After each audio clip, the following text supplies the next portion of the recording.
Pemirsa, kali ini Akhir Luso Channel akan berbincang atau mewawancarai seorang pejabat, yakni Bapak Dr. Pardi Suratno M.Hum. Beliau adalah Kepala Balai Bahasa Yogyakarta. Akan kita tanya-tanya kepada beliau tentang siapa beliau, tupoksi Balai Bahasa, dan yang lain sebagainya. Oleh karena itu, tonton dan ikuti terus perbincangan saya dengan Pak Pardi Suratno.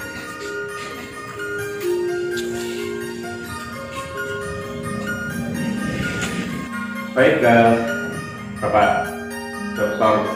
Pardi Suratno M.Hum, kita akan langsung masuk ke sebenarnya Bapak Pardi ini lahirnya di mana? Apakah asli Jogja ataukah mungkin hanya lahir di Bukit Tinggi Gunung Kidul atau Bukit Tinggi Padang Sumatera atau di mana? Kemudian juga mungkin hal-hal lain yang bisa disampaikan kepada para pemirsa dari channel ini tentang pendidikannya S1, S2, S3 terutama yang akhirnya mungkin bisa disampaikan, kemudian karir mereka sehingga kemudian bisa menduduki sebagai orang nomor 1 di Balai Bahasa Yogyakarta. Mungkin sebelumnya juga pernah di luar Jawa seperti apa itu hal-hal yang sifatnya pribadi Bapak monggo bisa disampaikan. Garwo dan Udo berapa?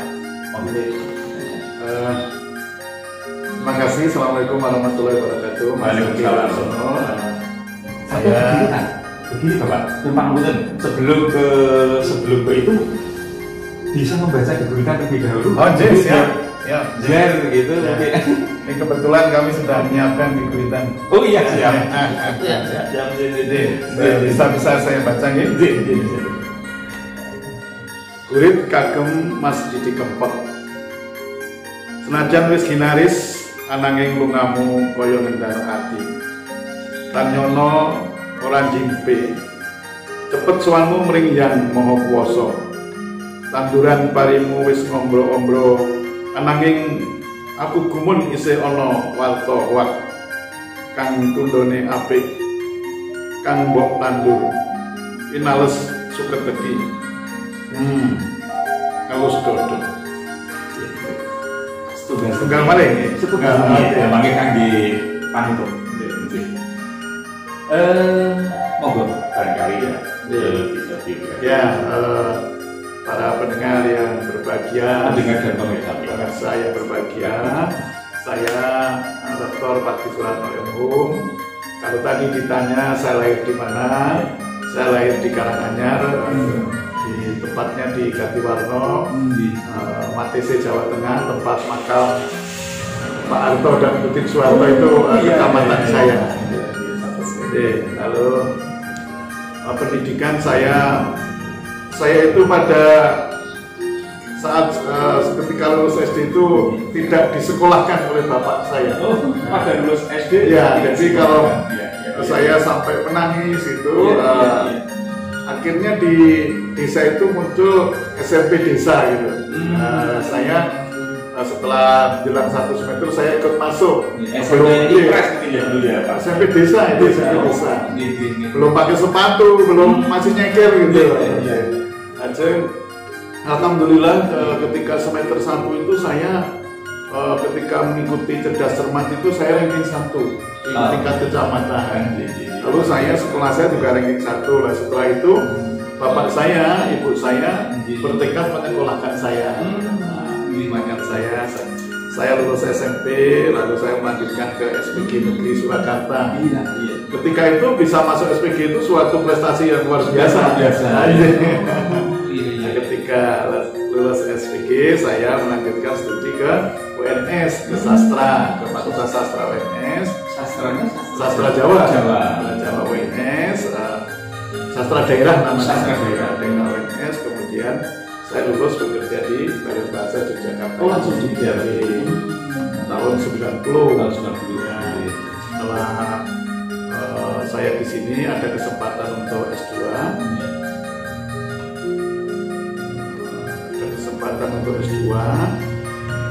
Kemudian S2 ini di Jogja juga di UGM. Berarti ketika masih di Balai Bahasa atau ketika di Balai Bahasa saya kuliah di UGM, kemudian lulus saya diangkat sebagai kepala Balai Bahasa dan kepala kantor bahasa di Kalimantan Timur untuk mendirikan kantor bahasa di sana. Setelah 7,5 tahun berdiri operasional selesai, saya ditarik ke Jakarta. Di Jakarta setengah tahun. Kemudian saya ditempatkan di Jawa Tengah sebagai kepala Balai Bahasa Jawa Tengah tahun 2012 sampai 2017. Nah, ketika ada rotasi, saya akhirnya ditempatkan di Balai Bahasa di Jakarta. Jadi saya balik kanan. 7 tahun awal di sini. Nah, ketika di Jawa Tengah itu saya menyempatkan diri untuk sekolah S3. Saya mengambil pendidikan bahasa Indonesia di UNES dan alhamdulillah lulus. Di sela-sela kesibukan saya lulus dalam waktu 4,5 tahun, suatu hal yang luar biasa menurut saya. S2-nya apa, Bapak? S2-nya saya mengambil humaniora, bahasa Indonesia di UGM. Jadi bahasa ini ya. Dan saya berpandangan bahwa belajar itu seumur hidup, walaupun saya sudah tua, tapi saya menyelesaikan studi S3 saya. Dan tentu bermanfaat karena nanti setelah saya tidak menjadi kepala Balai Bahasa Yogyakarta ini, saya akan kembali sebagai peneliti. Jadi kefungsional gitu ya. Dan seorang peneliti tentunya harus berdasarkan pengetahuan yang luas. Iya. Putra tidak bentar. Saya dua. Sudah besar-besar. Ayah menikah sudah 1. Iya. Mbak Pajarse dari Suprapti sudah nikah, sudah punya anak, sudah punya cucu, 1 alhamdulillah. Yang kedua Mas Faisal dari Suprapto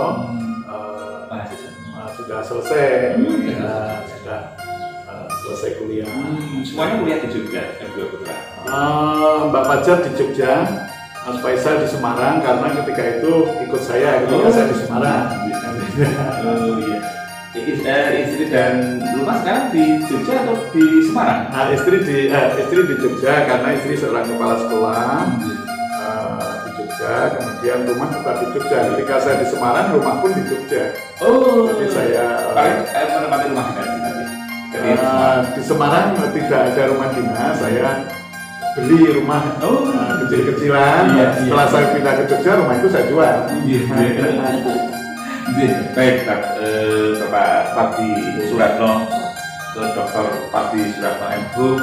Saya beberapa kali wawancara dengan para rektor dan para Pak Bupati. Itu ternyata keprihatinan itu kok justru yang beliau rasakan ketika kecil. Beliau itu ternyata bermula dari orang-orang yang sederhana, yang mungkin sangat tidak punya, bahkan angon pedul, manggilnya waktu itu simbol dan bapak, bukan ibu dan mama, papa gitu. Tapi ternyata saat ini beliau justru menempati posisi-posisi penting di berbagai instansi. Nah, sebenarnya dalam konteks Jawa atau budaya Jawa, adakah keprihatinan itu, prihatin itu berkait dengan kesuksesan nantinya atau bagaimana?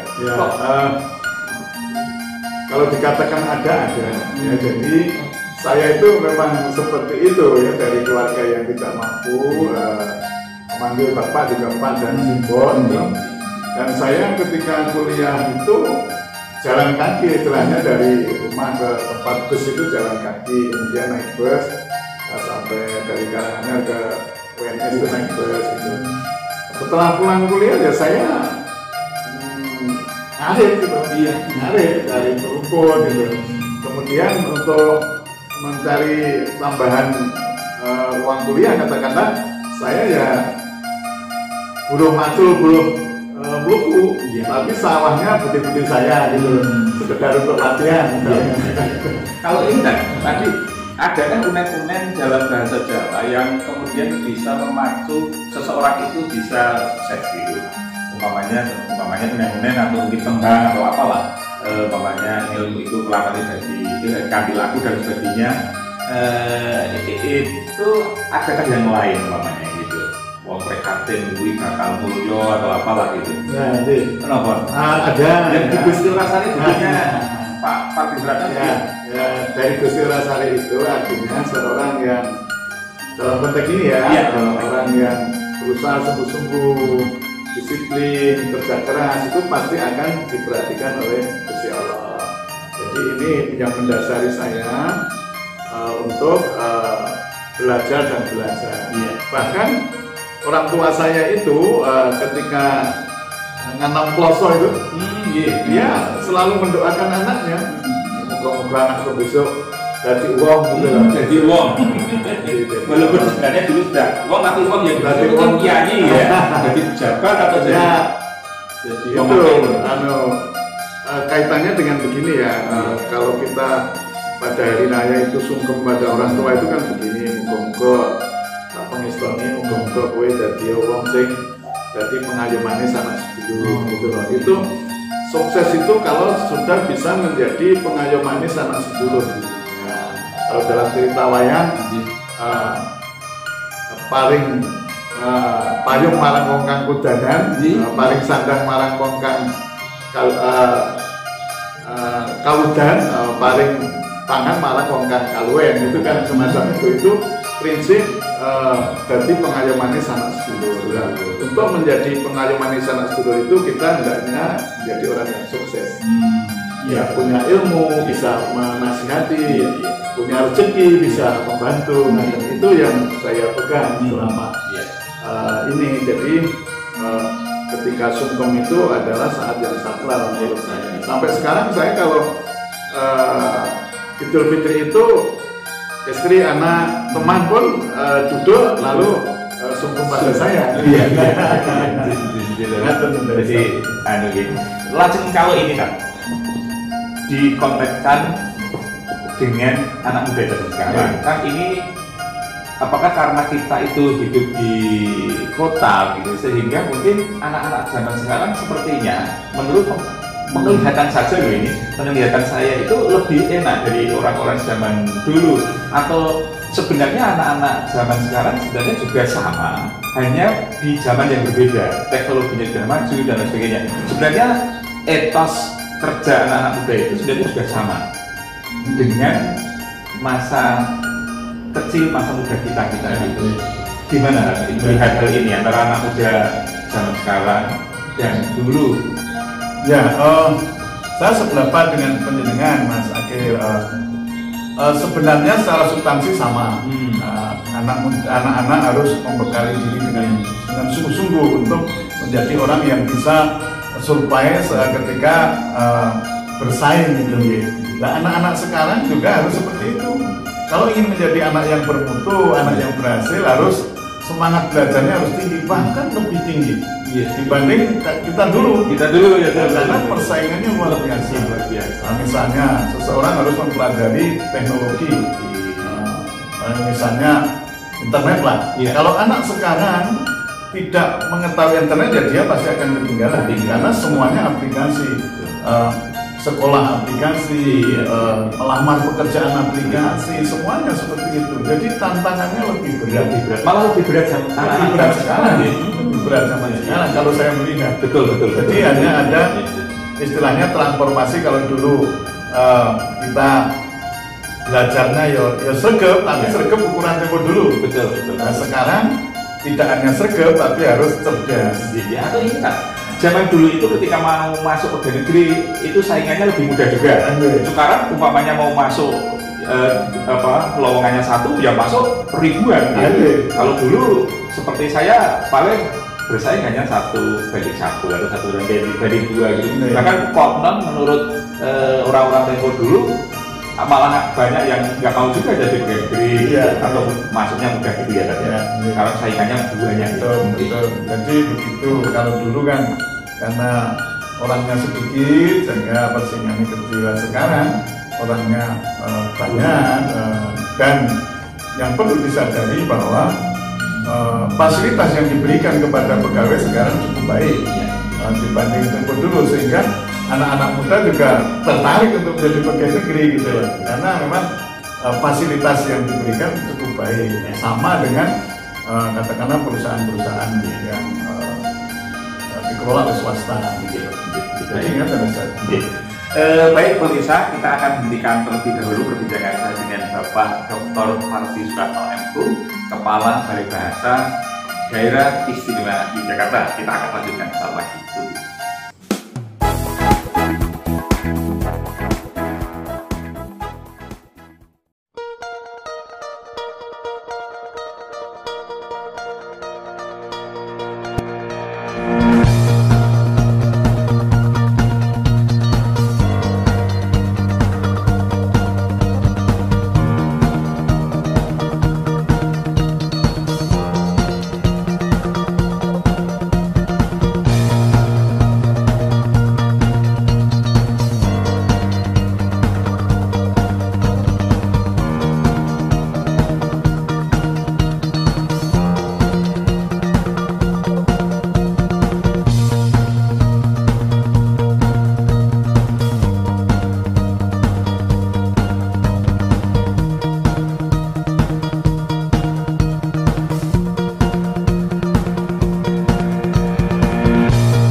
Madrasah Aliyah Muhammadiyah 1 Yogyakarta, MAMSAKA, dengan berbagai fasilitas sarana dan prasarana, musola, ruang kelas, perpustakaan, ruang bimbingan konseling, laboratorium komputer, dan ruang UKS.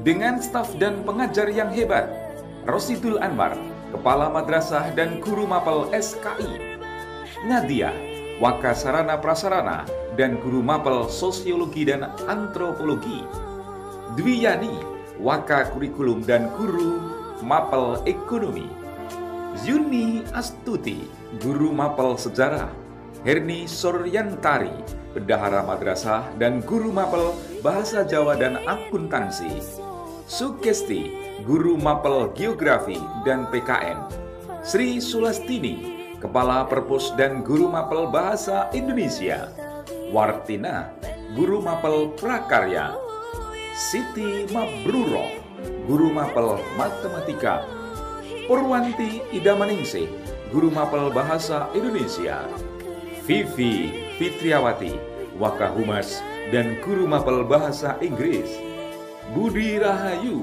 Guru Mapel Bahasa Arab dan Kemuhammadiyahan, Masruroh, Guru Mapel Akidah Akhlak, M. Khairul Huda, Waka Isbuba dan Guru Mapel Ilmu Tafsir, Erwin Dandangwe, Guru Mapel Penjaskes, M. Anton Nurhadi, Guru Mapel Fikih dan Bahasa Arab, Yuni Anita, Guru BK, Kiki Aprilia, Guru Mapel TIK dan Staf TU, Berlin Sunardi, Kepala TU, dan Agus Purwati, Staf TU.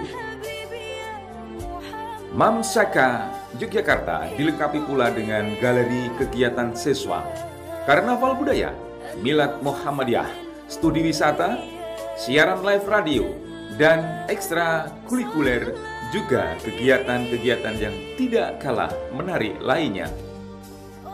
Ayo segera daftarkan dan bergabung di MAMSAKA Yogyakarta dengan alamat Jalan Kiai Haji Wahid Hasim, nomor 87, Noto Prajan, Ngampilan, Kota Yogyakarta 55262, Daerah Istimewa Yogyakarta. Oke, Mas Dewo, ceritanya ini tadi adik kelas ini baru datang dari mana ya, mewawancarai seorang tokoh yang ada di Yogyakarta. Berarti ini kan Rosso ya mas? Mas Rangel Rosso. Mas ada. Ya, Sorot mas. Sorot ya. Dari rumah ke rumah. Dari rumah ke rumah. Pejabat ke pejabat. Seniman ya. Tapi ini tadi saya dari dari wawancara dengan Bapak Dr. Parti Suratno. Beliau itu Kepala Balai Bahasa Yogyakarta. Nah terus kemudian setelah dari sana ini sowan kakak angkatan, kakak senior menuju nah, ini sini. Pertanyaan saya yang mau diwawancarai apa ini? Yang mau kesenian atau kulinernya ini? Ini yang mau yang mau wawancarai siapa ini mas? Saya kan yang mau wawancarai. Oh, ada ya, Mas Akhir ya. Bukan saya wawancara. Mas Dewo tamu nih. Oke, siap. Mas Dewo. Siap. Nanti karena Mas Dewo ini kan serba ada, artinya pengusaha yang berada, batik ada, susu ada, kemudian kafe ada. Nah ini apa kira-kira yang topik yang mau kita bincangkan Mas Dewo? Nah kita di tengah kondisi COVID-19 ini, kan ini semua dari dunia hiburan, dunia entertainment, dunia bisnis, semuanya, pokoknya yang usaha itu tiarap semua, semuanya. Nah kemarin kita itu 3 bulan itu seperti semongko mas, gelundang-gelundung. Nah stres saya. Sementara di DC sendiri kan itu masa loh. Itu kalau ada event kan sekitar 400-300 penonton dan nggak mungkin. Jadi kita di lockdown itu sekitar tanggal 14 Maret mas. 15 itu kita udah nggak boleh masuk. Ini apa? Ini batik apa susu nih? Ini susu. Ini kan ada susunya nih. Ini ada susunya. Ini susunya 1 liter. Kalau di dalam kafe 1 liter itu bir atau alkohol. Nah ini enggak ada. Jadi nanti kita bincang-bincang tentang persusuan. Jadi pemirsa nanti kita akan bincang-bincang tentang persusuan dengan Mas Dewo PLO atau nama aslinya adalah Isnur Dewoyono atau Mas Isnur Dewoyono. Ditanya Dr. Randes R. Isnur Dewoyono. Dr. Randes Isnur Dewoyono. Iya, yang kita bicarakan adalah susu murni jahe merah. Iya, Mas. Ini usaha susu ini sebenarnya karena COVID atau memang sudah ada ide sejak lama? Kita buka susu sebenarnya sudah sejak 2015 di Nologaten. 2015 di Ambarukmo ke utara, Pasar Gowa ke utara. Kita eksis di situ 2 tahun. Kemudian sering ada event, Prodit jalannya. Selalu penuh, ludak kan penuh ramai. Kemudian kita dikumpulin warga dan kita juga menyadari kita waktu itu susu ramai banget mas. Susu ramai, tapi belum hanya susu murni saja. Kolaborasi, rasa. Kemudian ada baristanya ada. Dan kita 2 tahun di Nologaten, pindah di Jalan Damai, tempatnya Mas Brotoseno. Susu juga di sana. Cuma kita kolaborasi dengan kopi. Ada susu, kopi dan minuman yang lainnya. Tapi tidak ada alkohol. Selama di Nologaten, di Jalan Damai kita nggak boleh alkohol. Ini nggak boleh sama Mas Brotoseno, Komandan Sardinje. Jadi kita itu kakak kelas juga. Kakak juga. Yang di situ kita berjalan. Nah kemarin di lockdown tanggal 14 Maret. Jadi yang Jalan Damai di lockdown. Semua tempat hiburan di sana nggak boleh buka. Restoran, kafe, apa saja yang bentuknya massal tidak boleh untuk beroperasi. Terus kalau yang ini mohon diinformasikan mas, ini alamatnya mana mas? Kita alamatnya di Jalan S. Parman nomor 34A. Jalan S. Parman nomor 34A. Timur Soto Pak Marto. Nah, Taman Sari ya. Taman Sari. Jadi di sini tuh daerah kuliner nasional. Di sebelah barat sana ada Bucet Soto. Ada Pak Marto jembatan, ya kan? Ada Pak Men. Kemudian ada Bajigur. Ada Mbako. Saya mahasiswa baru. Ya, tapi batiknya udah 2 tahun di sini. Batiknya ya. Kemudian ada Padang. 40 tahun. Ya. Kita kolaborasi sama. Jadi kita bersama Padang gitu ya. Baik Pak Parti Suratno, kita akan melanjutkan kembali perbincangan kita di kesempatan kali ini dan tentunya mudah-mudahan kami berharap perbincangan dengan Bapak Parti Suratno ini bisa bermanfaat bagi masyarakat yang menyaksikan dan mendengarkan dari tayangan ini, karena tentu asam garam dari Bapak Dr. Pakti Suwarno inilah yang kemudian dimohonkan untuk menjadi pencerahan minimalnya kepada adik-adik generasi muda gitu. Selanjutnya tentang balai bahasa ya, karena ternyata sampai menjadi kalau bukan peternak tapi paling tidak menjadi seorang bapak atau ibu yang melahirkan dari kantor balai bahasa di Kalimantan Timur itu, kemudian sampai menjadi balai bahasa, kemudian dipindah tugaskan di Jakarta, kemudian ke balai bahasa Jawa Tengah, kemudian sekarang sebagai orang nomor 1 di balai bahasa di Jakarta. Nah, tentunya terclear atau hal-hal pernik-pernik dari balai bahasa sangat paham dan sangat paham apa sih sebenarnya tugas pokok fungsi dari balai bahasa sendiri. Ya, saya mengawali dari cerita tentang Balai Bahasa Jogja dulu. Iya. Balai Bahasa Yogyakarta ini merupakan balai bahasa tertua. 1 tahun setelah Indonesia merdeka, Balai Bahasa ini berdiri. Hal itu menandakan betapa pentingnya persoalan bahasa dalam kaitan bernegara. Nah, dari Balai Bahasa Yogyakarta inilah yang menjadi embrio lahirnya pusat bahasa, badan bahasa di Jakarta. Jadi ketika Indonesia ini ibu kotanya pindah ke Jogja, lembaga bahasa ini dibawa. Ketika pindah ke Jakarta, lembaga bahasa dibawa ke Jakarta. Ini menunjukkan bahwa bahasa itu merupakan persoalan yang sangat penting, sehingga bahasa ini tidak termasuk urusan yang diotonomikan. Jadi tetap dikawal oleh pemerintah pusat. Jadi itu.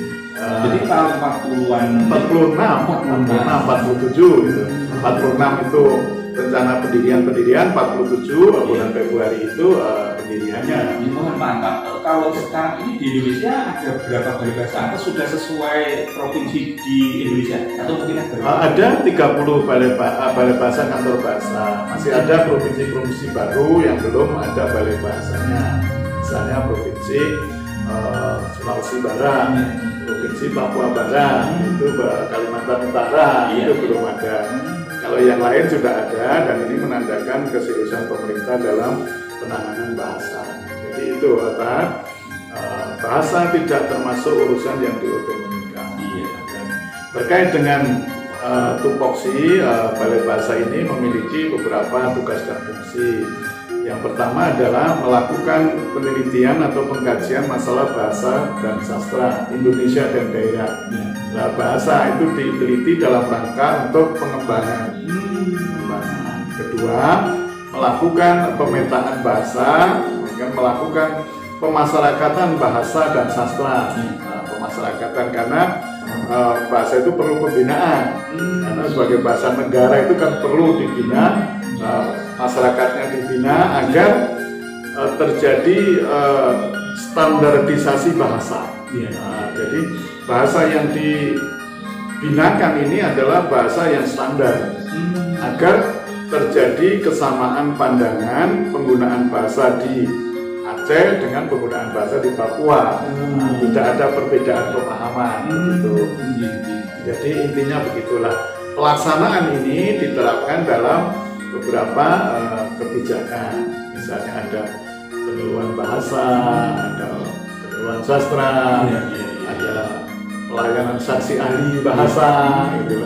Nah, saksi ahli bahasa ini kaitannya dengan Undang-Undang ITE, teman-teman ini. Ketika Undang-Undang ITE itu, masyarakat kita yang saya menilai masih sangat awam, masih banyak yang awam, sehingga terjebak pada penggunaan bahasa yang tidak semestinya. Di media sosial menggunakan bahasa yang agak kasar, yang menyinggung perasaan orang lain, ini bisa dipidanakan. Itu loh. Jadi saya sangat prihatin dengan Undang-Undang ITE ini. Kadang-kadang masyarakat yang tidak tahu, kemudian berbicara di media sosial secara tidak memadai, ya dikenakan Undang-Undang bahasa.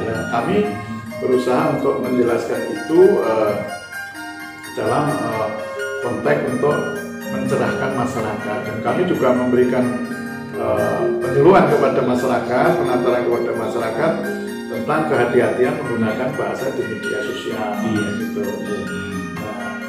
Itu dalam intinya semacam itu tadi. Intinya semacam itu. Kalau ini Bapak Pakti Suwarno tentang apa ya istilahnya masing-masing kelompok masyarakat itu kan kadang-kala tanpa mereka sadari memunculkan bahasa-bahasa prokem atau bahasa-bahasa yang belum mungkin di KBBI belum ada gitu. Nah, bagaimana? Apakah kemudian Balai Bahasa atau Pusat Bahasa dalam hal ini menangkap bahasa-bahasa prokem yang digunakan itu, atau justru istilahnya mungkin itu bahasa yang tidak masuk di KBBI, jadi jangan diteruskan, atau bagaimana? Ya, ini pertanyaan menarik, Mas Akhir.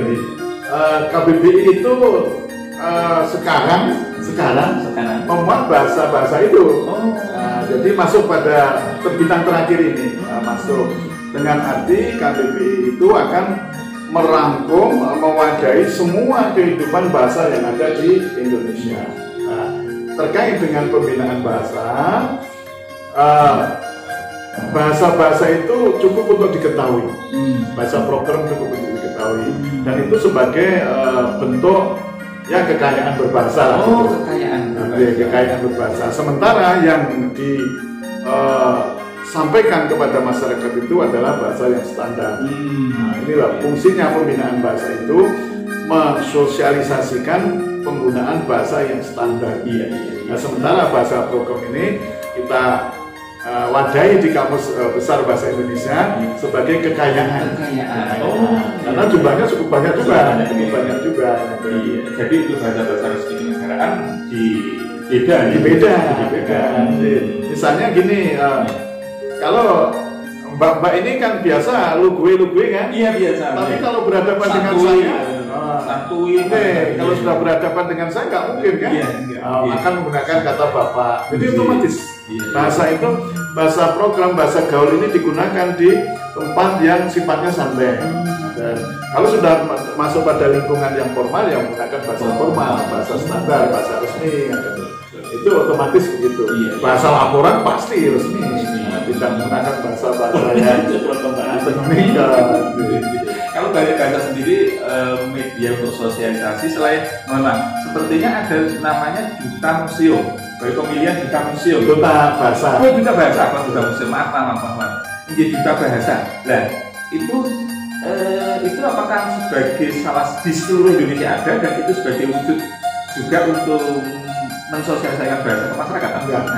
Duta Bahasa ini program Jakarta, program pusat yang didukung oleh semua balai kantor. Dan sekarangnya nasional, dan ada Duta Bahasa daerah untuk mewakili pada pemilihan Duta Bahasa nasional. Tahun ini pun ada dengan tujuan untuk menarik generasi muda ikut berpartisipasi dalam pemasyarakatan bahasa negara. Bahkan sebenarnya kami sudah menganggarkan tahun ini para duta bahasa ini akan diminta untuk mensosialisasikan bahasa negara pada masyarakat dengan digaji oleh Balai Bahasa. Jadi semacam Putri Indonesia dikontrak 1 tahun begitu loh. Dikontrak 1 tahun, punya program kegiatan, lalu diberi insentif, dan diberi anggaran gitu. Cuma karena COVID ini, karena peristiwa pandemi COVID-19 ini masih belum bisa dijalankan.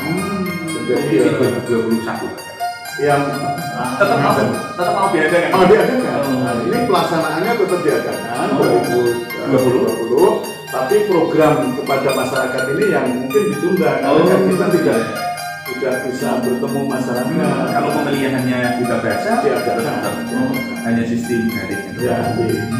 Jadi semacam itu kan. Anak-anak muda sekarang mensosialisasikan bahasa negara tidak hanya manual, juga bisa menggunakan nama dan sebagainya. Website, Instagram, di medsos yang lain.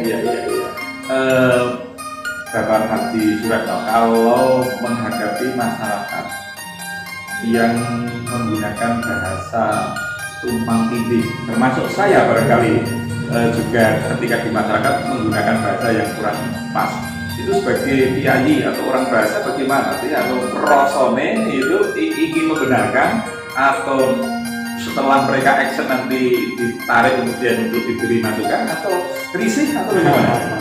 Ya saya santai saja, artinya dalam berbahasa itu kan ada nilai rasa ya, nilai rasa bahasa. Ada kata-kata yang tidak bisa diungkapkan secara sempurna dengan menggunakan bahasa Indonesia.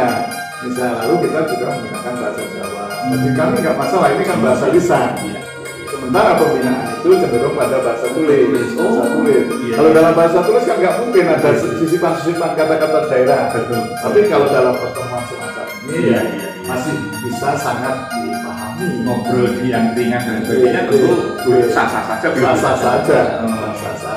Harus ada pembeda yang konkret gitu ya, untuk formal atau untuk kecuali saya berada di lapan, saya berada di acara untuk membuka acara ya saya pakai bahasa formal yang rapi, santun, pokoknya rapi lah gitu ya, bahasa standar.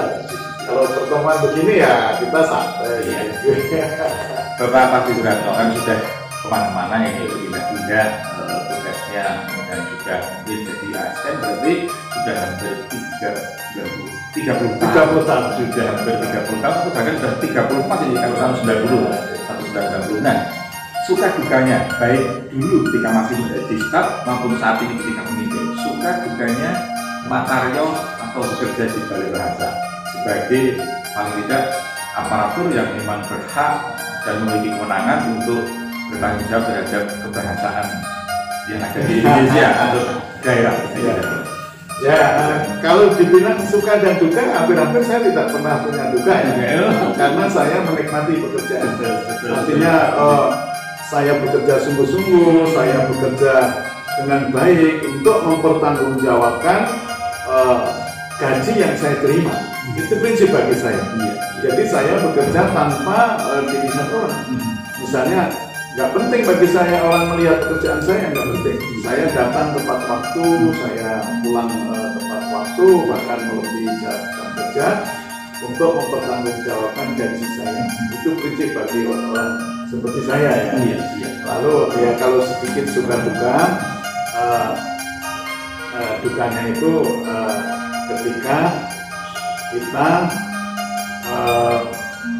bekerja lalu ada kendala, misalnya dalam hal keuangan, ada kendala karena tidak tahu peraturan, peraturan kan cepat berubah gitu ya.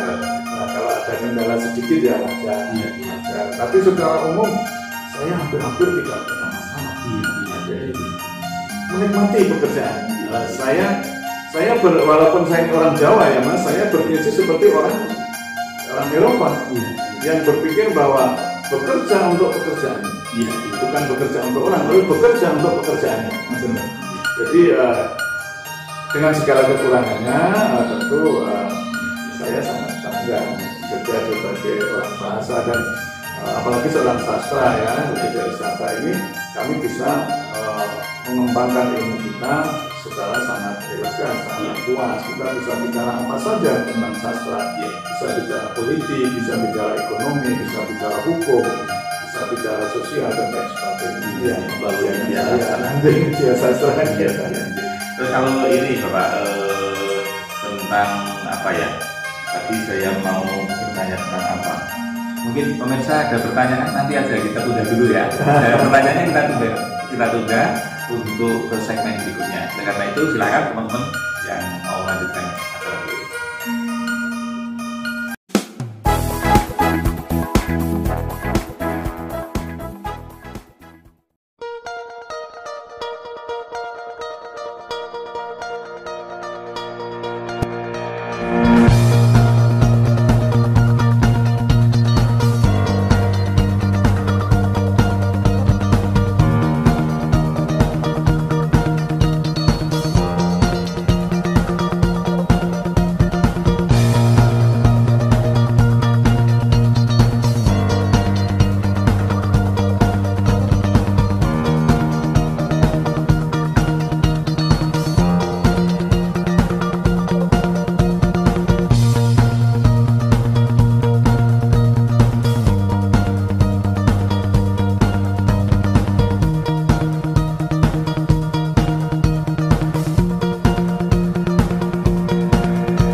Assalamualaikum warahmatullahi wabarakatuh. Madrasah Aliyah Muhammadiyah 1 Yogyakarta, Mamsaka, dengan berbagai fasilitas sarana dan prasarana, musola, ruang kelas, perpustakaan, ruang bimbingan konseling, laboratorium komputer, dan ruang UKS. Dengan staf dan pengajar yang hebat, Rosidul Anwar, Kepala Madrasah dan Guru Mapel SKI, Nadia, Wakasarana Prasarana dan Guru Mapel Sosiologi dan Antropologi, Dwiyani, Waka Kurikulum dan Guru Mapel Ekonomi, Yuni Astuti, Guru Mapel Sejarah, Herni Suryantari, Bendahara Madrasah dan Guru Mapel Bahasa Jawa dan Akuntansi, Sugesti, Guru Mapel Geografi dan PKN, Sri Sulastini, Kepala Perpus dan Guru Mapel Bahasa Indonesia, Wartina, Guru Mapel Prakarya, Siti Mabruroh, Guru Mapel Matematika, Purwanti Idamaningsih, Guru Mapel Bahasa Indonesia, Vivi Fitriawati, Wakahumas dan Guru Mapel Bahasa Inggris, Budi Rahayu, Guru Mapel Bahasa Arab dan Kemuhammadiyahan, Masruroh, Guru Mapel Akidah Akhlak, M. Khairul Huda, Waka Isbuba dan Guru Mapel Ilmu Tafsir, Erwin Dandangwe, Guru Mapel Penjaskes, M. Anton Nurhadi, Guru Mapel Fikih dan Bahasa Arab, Yuni Anita, Guru BK, Kiki Aprilia, Guru Mapel TIK dan Staf TU, Berlin Sunardi, Kepala TU, dan Agus Purwati, Staf TU. Mamsaka Yogyakarta dilengkapi pula dengan galeri kegiatan siswa, karnaval budaya, milad Muhammadiyah, studi wisata, siaran live radio, dan ekstra kurikuler, juga kegiatan-kegiatan yang tidak kalah menarik lainnya. Ayo segera daftarkan dan bergabung di Mamsaka Yogyakarta dengan alamat Jalan Kiai Haji Wahid Hasim, nomor 87, Noto Prajan, Ngampilan, Kota Yogyakarta, 55262, Daerah Istimewa Yogyakarta. Ya, terus kalau pangsa pasarnya Mas, susunya Mas Dewo ini khusus untuk para muda-muda, para gadis-gadis atau para jejaka atau semua segmen ini Mas, boleh kita masuk? Ya, kita semua segmen. Kita semua segmen, ada keluarga, ada adik-adik mahasiswa, ya, milenial, anak muda, anak-anak PAUD juga ada. Jadi memang mungkin karena saya itu bergaul dengan banyak orang, sehingga tempat ini sebenarnya kan kecil Mas, dibanding dengan DC yang di Jalan Damai. Kalau di sana kan bisa 300 sampai 400 orang. Kalau di sini kan paling hanya 50-an ya. Iya, 50-an juga sampai keluar ya. Bukanya Mas jam berapa? Kita buka jam 2 siang. Jam 2 siang sampai jam 10 malam. Jadi 2 siang itu sudah bisa menerima order Mas ya? Sudah. Sampai jam 10 malam. Jam 10 malam. Lalu ini Mas, maaf, susu ini kan orang ketika mendengar susu itu kan pasti susu putih. Sementara yang dijual oleh Mas Dewo di susu murni jahe merah ya. Ini ada nggak susu yang tidak berwarna putih? Ada. Namanya itu ada coffee milk. Kalau ini jadi kolaborasi ada di sini ada tamu Kachinome, ada leci, ada Oreo, ada vanilla, kemudian ada bananas, kemudian banyak sekali. Kopi latte itu orang yang nggak suka dengan susu murni. Nah, tetapi kalau yang suka dengan susu murni, dia akan bilang original milk namanya. Kemudian yang kita fokuskan di sini adalah susu murni jahe merah. Nah, itu untuk menjaga stamina, untuk kekuatan kita. Jadi corona itu bablas. Jadi pemirsa, pokoknya kalau coronanya biar bablas, ke ini minum susu murni jahe merah. Macam-macam susunya sudah disampaikan tadi. Terus kemudian kalau ini ternyata kan ada makanannya juga ya Mas. Ada makanannya. Ada roti bakar ini. Roti bakar, telang-telang, kemudian kentang, kemudian ada tahu, kemudian ada yang yang baru booming nih, nasi goreng Pattaya. Itu kita nggak usah ke Thailand, cukup datang ke Jalan Es Parman, sudah merasakan nasi goreng Thailand. Nasi goreng Pattaya. Mas, kalau tadi bukanya sudah jam 2, kemudian tutup maksimal maksimal jam 9 kita sebenarnya tutup. Cuma kita memberikan space waktu sampai 1 jam untuk ini apa namanya teman-teman seniman.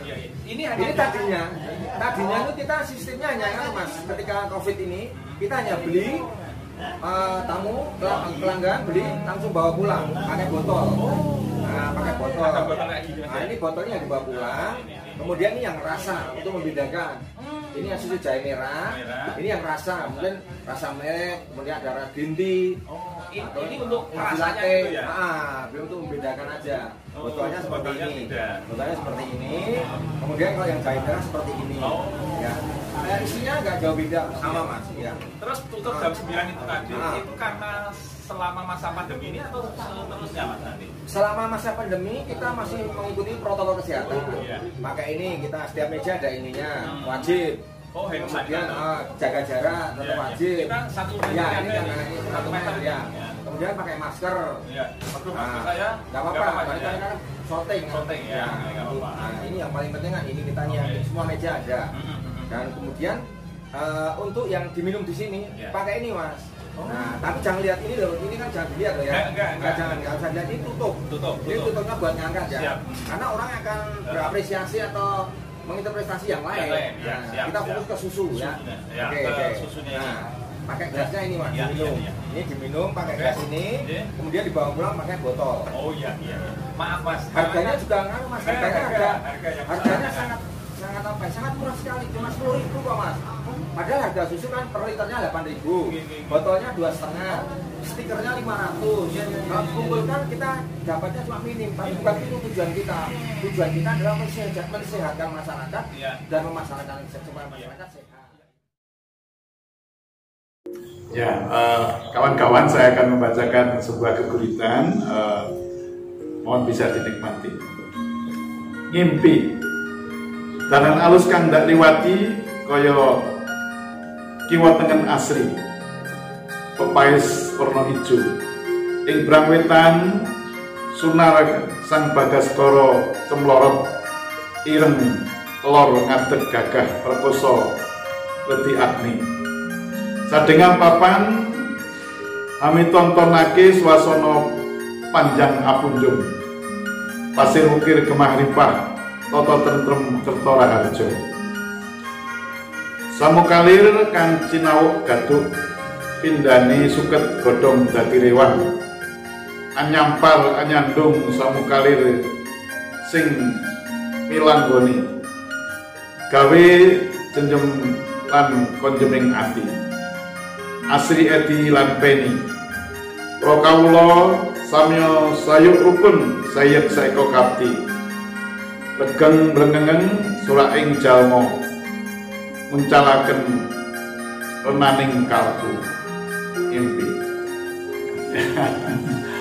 Iya, luar biasa karena Kiai berbahasa sehingga membaca itu bisa sesuai betul dengan makna ya, tapi karena langsung jika belum belajar ya jadi Pak Abi sekarang mungkin di segmen terakhir sebenarnya tadi itu saya hanya mau memohon untuk kira-kira closing statement atau pernyataan terakhir pada masyarakat, pesan pada masyarakat tentang bahasa yang pertama, lalu yang kedua apakah istilahnya masyarakat ini juga boleh berpartisipasi untuk mengikuti beberapa agenda atau kegiatan yang disediakan dari bahasa. Jadi closing statement dan juga masyarakat ini.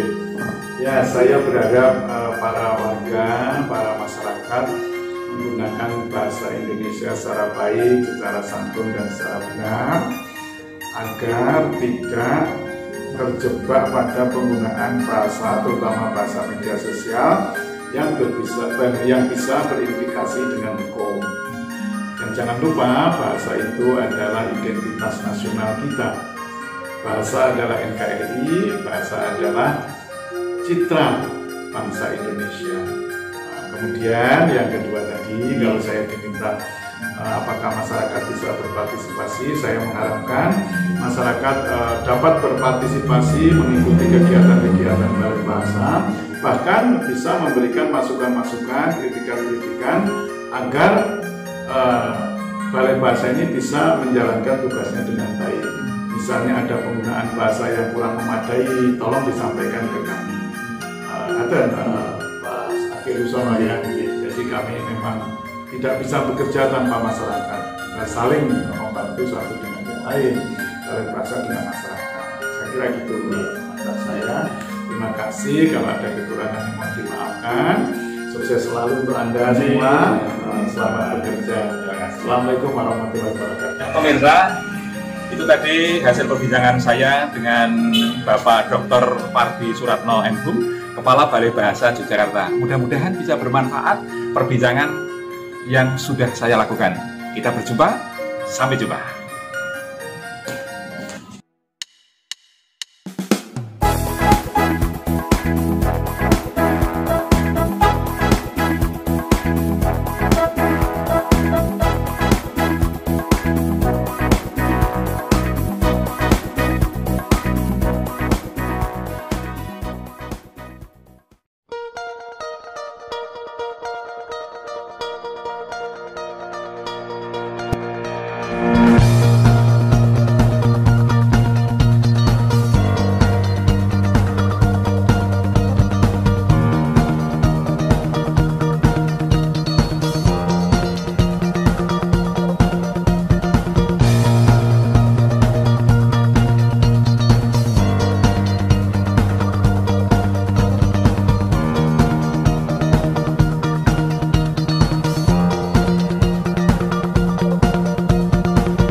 Madrasah Aliyah Muhammadiyah 1 Yogyakarta, MAMSAKA, dengan berbagai fasilitas sarana dan prasarana, musola, ruang kelas, perpustakaan, ruang bimbingan konseling, laboratorium komputer, dan ruang UKS. Dengan staf dan pengajar yang hebat, Rosidul Anwar, Kepala Madrasah dan Guru Mapel SKI, Nadia, Waka Sarana Prasarana dan Guru Mapel Sosiologi dan Antropologi, Dwiyani, Waka Kurikulum dan Guru Mapel Ekonomi, Yuni Astuti, Guru Mapel Sejarah, Herni Suryantari, Bendahara Madrasah dan Guru Mapel Bahasa Jawa dan Akuntansi, Sugesti, Guru Mapel Geografi dan PKN, Sri Sulastini, Kepala Perpus dan Guru Mapel Bahasa Indonesia, Wartina, Guru Mapel Prakarya, Siti Mabruro, Guru Mapel Matematika, Purwanti Idamaningsih, Guru Mapel Bahasa Indonesia, Vivi Fitriawati, Wakahumas dan Guru Mapel Bahasa Inggris, Budi Rahayu,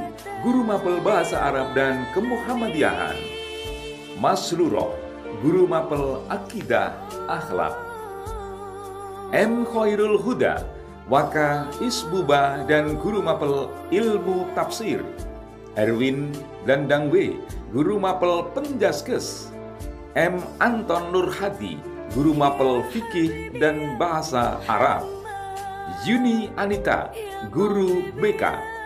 Kiki Aprilia, guru mapel TIK dan staf TU. Berlin Sunardi, kepala TU, dan Agus Purwati, staf TU.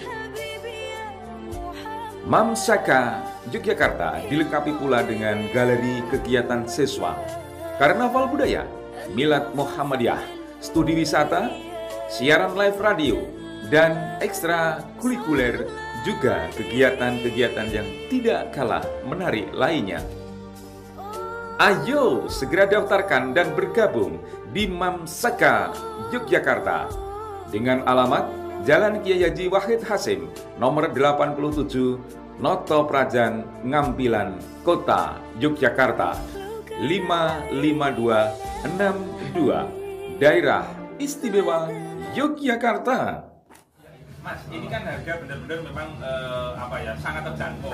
Ini apakah harga karena pandemi ini atau pasca pandemi pun akan tetap bertahan seperti ini? Insya Allah kita akan bertahan di atas seperti itu ya. Ini dulu ya. Iya, jadi kan selain susu kan kita ada juga makanan toh. Ada ya tadi ada nasi goreng Pattaya untuk kemudian dan juga makanan-makanan yang lain mas. Ada pisang bakar, roti bakar. Ya, makanya pemirsa pokoknya jangan ketinggalan, langsung saja kalau pemirsa dari semua kalangan tadi disampaikan oleh Mas Dewo, itu silahkan datang ke Jalan Es Parman, nomor 34A, Taman Sari, Yogyakarta. Perempatan Taman Sari ke barat sedikit, utara jalan. Atau timur Soto Pak Marto. Di depan Plaza Batik Cinta. Iya. Oke, Mas Dewo, sekarang mungkin untuk closing statement lah. Mungkin ada yang mau disampaikan kepada para pemirsa. Silakan Mas. Oke. Buat teman-teman semuanya, kami juga terima kasih kepada kawan-kawan youtuber semuanya. Karena kita juga sering kemarin teman-teman datang juga ke sini. Nah, ini pokoknya kita jangan menyerah di tengah COVID-19 ini. Kita tetap berusaha, bekerja, berbuat dan melakukan apa saja. Jangan malu. Karena kadang orang sudah merasa dia sudah ekonominya mapan, dia malu. Padahal kita melihat kondisi sekarang itu memang cukup memprihatinkan mas. Ada kalau saya gajinya itu 30 juta, 20 juta. Nah ketika pandemi mas, dia antri sembako pak mas, itu ada. Karena apa? Orang hanya melihat mobilnya, tapi belum tentu itu mobilnya kredit. Nah makanya kita nggak usah malu, jangan melihat orang dari luarnya. Nah tadi mereka ketika itu kan dia kan pekerja. Nah, pesan saya kepada teman-teman semuanya, tetap semangat, berkarya, berbuat apa saja, lakukan yang terbaik buat bangsa ini. Jangan cengeng, boleh ya. Terima kasih. Baik pemirsa, itulah tadi perbincangan saya dengan Mas Dr. Andes Isnur Diwoyono, pemilik ya Mas? Pemilik dari susu murni Jahe Merah. Mudah-mudahan perbincangan pada kesempatan kali ini bisa bermanfaat dan tentunya sekali lagi apa yang disampaikan Mas Dewo, pokoknya kita di tengah pandemi ini jangan sampai menyerah. Gitu ya Pak ya. Juga saya terima kasih kepada teman-teman petani seluruh Indonesia, terutama petani Jahe Merah. Luar biasa Anda dan top buat bangsa ini. Oke, siap. Merdeka.